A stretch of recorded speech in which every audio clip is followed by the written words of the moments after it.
Thanks for joining us, and let's get started. Welcome to our series on achieving business and relationship success. This episode will talk about relationships, friendships that matter. We'll discuss the power and need for friendship, exploring true friendship, and why getting new friends matters. As usual, we'll introduce you to your personal challenge, which is designed to get you in the habit of practicing things that are healthy for the new you. Ready? Awesome. Let's get started. With that, we invite you to get settled in a place where you can digest this information without interruption or struggle, clear your mind, and get ready to take the next step in a vital transformation. Let's start with a brief moment of silence to focus and meditate on what you're about to learn, receive, and practice.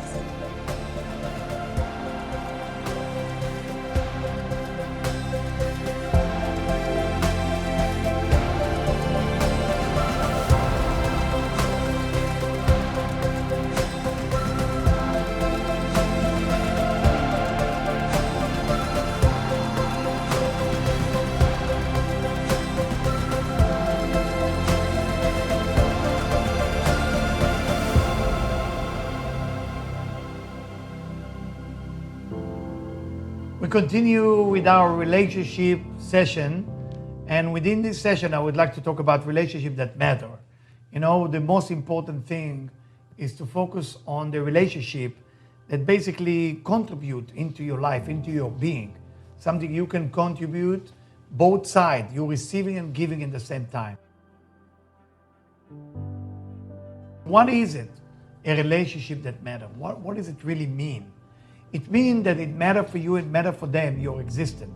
You know, you have a friend, be your wife your best friend, can be your husband your best friend, your partner and business partner. You know, a friendship that you want to keep. And of course, how to keep it going. First, we need to define the difference between the two. Whatever is matter for you, whatever it doesn't matter. And what does it mean, matter? What does that really mean? In life, we are built from very simple system. Giving and receiving. In relationship, the same thing. Giving and receiving. You either can share by giving or you either share by receiving. I give an example how you share as a receiver. Very simple.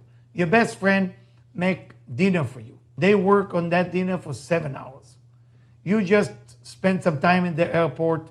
You actually ate dinner. You arrive to your friend's house and there is a beautiful dinner, best drink, everything is ready to go. And this whole party was designed for you. What do you do now? Do you eat? Do you drink? Do you celebrate? Because you already ate, you already drank, you don't need that food. But you know what you're doing? You are receiving for the sake of sharing. Meaning what? You are receiving that food to act as a sharing person for your friend. So they will feel great that they make that dinner for you. You have a drink for the sake of making your friend happier. When the relationship matters for you, you make a little bit of more effort, you know, or more than just effort. Sometimes we have to make some sacrifice for the sake of love, for the sake of the relationship. But of course, it works the other way. If you're involved in a relationship that it's not adding anything to your life, and you're not adding anything to their life, it's basically you just happen to be together. You grew from childhood, but it's no longer serve each other. Actually do exactly the opposite. You are taken from one another. Everybody's trying to take as much as the other person have. And you are feeling it. And there is benefit, you know, for you, and there is benefit for them. I will tell you, if their relationship is only based on what you're going to benefit and what they're going to benefit from you, it's not a relationship, it's just kind of a deal. So let's not call it a relationship. You have a deal, you receive 5, they receive 6, you break even, it's okay, you're happy. But that's not a relationship, it's kind of a deal. If you call that a relationship and you're involved in that relationship, it's time to say, no, I don't want to continue with that type of relationship. And I'm telling you, to leave an unhealthy relationship might be more difficult than to start a new relationship. To leave a negative relationship, to say no to somebody who's just taken from you, it's so difficult because you know each other for so long. You know each other so many years. How can you just say enough is enough? I'm leaving. It's not for me. Goodbye. Because the idea of relationships that matter, if you not let go of negative relationship, you're not ready yet for a positive one. There is, on your road of relationship, there is a relationship waiting for you to discover them. But they cannot be discovered if you are busy with the wrong one. So please take it very seriously into your awareness that that's a change you've got to make. So when we talk about having a positive relationship, think about what is a positive relationship for you. I'm not talking about the first moment when you see them and it's excited and everybody try to impress everybody. I will tell you an example of impressing. I grew up only with sister. I don't have any brother. So my sister, when they start dating guys, one of the things they did, they never ate for one of the guys. Nothing. Nothing. There is no food. Hardly eating even a lettuce. They just look at the food. Once the boyfriend would leave, they attack the entire food that exists in the kitchen. Sounds silly, right? Sounds stupid. But they are there to impress. In the first time, you have to impress each other. So when I'm talking about relationship, I'm not talking about the first 5 minutes, the first 5 dates. I'm talking about what happened after. Healthy relationship allow you to be yourself as you wish to be in front of your partner. You are growing up together. It's beautiful. You're supporting each other. If there is a certain fault in you, your partner come to help you. They say, hey, listen, I went through that. Can I help you with that? Let me sit with you. I can show you how you can get out of it. It's such an easy way that I went through myself, and I can basically share with you that information. Healthy relationship is very beautiful. Love and a healthy relationship that both of us are committed to one another, but we're also committed for the growth. We're committed to go next level together. We're committed to go to the next level of the relationship together because we care for each other so much. When you find somebody like that, you can never let them go. You will do whatever it takes to remove any type of negativity that might disturb that relationship. Because think about it, would you care about perfect relationship? Would you care? I know what you're thinking now. Some of you are thinking like, Eliyahu, I gave it up a long time ago. Just don't give it up. Because it is there. It is on the road of happiness. There is a relationship waiting for you. But because of your past experience with the relationship, you don't believe it's possible. So you're just looking for deals. You're just looking for benefit in the relationship. What can I get from you? What can I give you? Shake a hand. Thank you. Let's sign the contract. A relationship is not with a contract. It's not with a handshake. A relationship, a beautiful relationship, is when you build something that both of you care for each other like you care for yourself. Love the neighbor as thyself. Let's say that you want to find a new relationship. Where do you start? Let's go to ground zero of the relationship. Where do you start? What do you do? Well, every relationship has to start with sharing. You got to give. If you're not into giving and somehow somebody gets closer to you, don't fool yourself. They want something from you. They want something either they think you have, or they believe you have, or they know you have.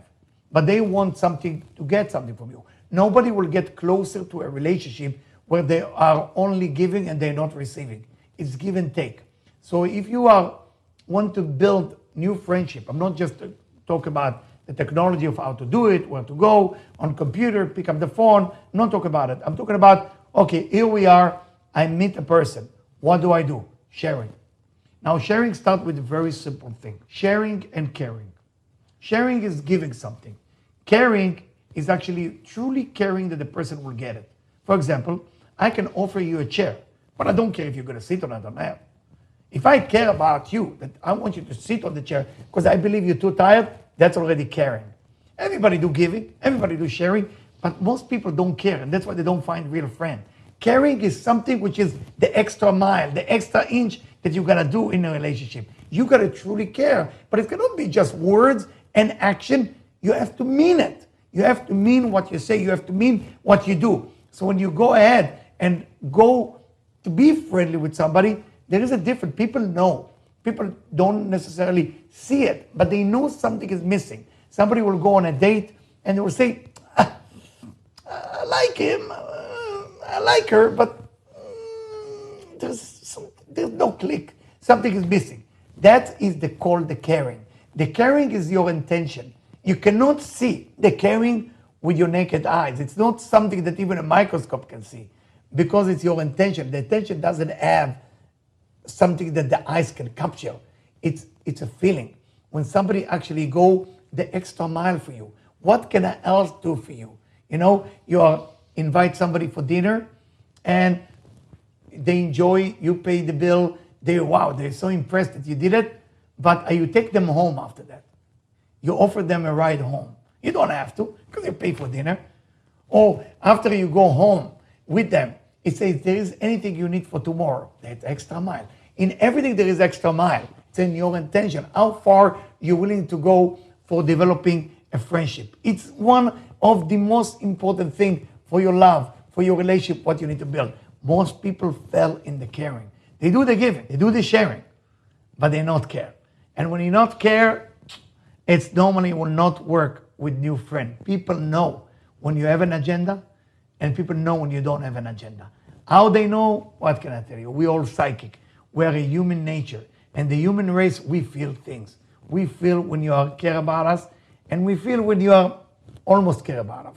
Sometimes we just close our eyes and say, okay, I cannot find something better, let me take this thing. But if you want to get to your ultimate level, say, what else can I do? What else can I care about that individual? And then you're going to see the result is unbelievable.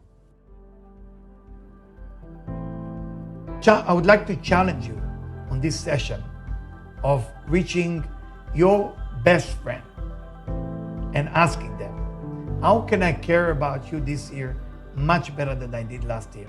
Remember, within this challenge, I don't want you to manipulate your friend and to tell them exactly what they need to say. You only simply ask them, I want to care about you. Now help me out. How can I care about you better next year? Thanks for watching. This is the conclusion of our series, but not the end of our content. We hope you enjoyed this journey, have accepted the challenges, and are moving forward towards your goals. For more information, visit us at vitaltransformation.org, where you'll find access to all of our guided sessions, content library, weekly updates, and upcoming events. To keep content like this new, relevant, and free to the public, make a donation today at vitaltransformation.org/donate, or write to us at donate@vitaltransformation.org. Thanks for joining us, and we'll speak to you soon.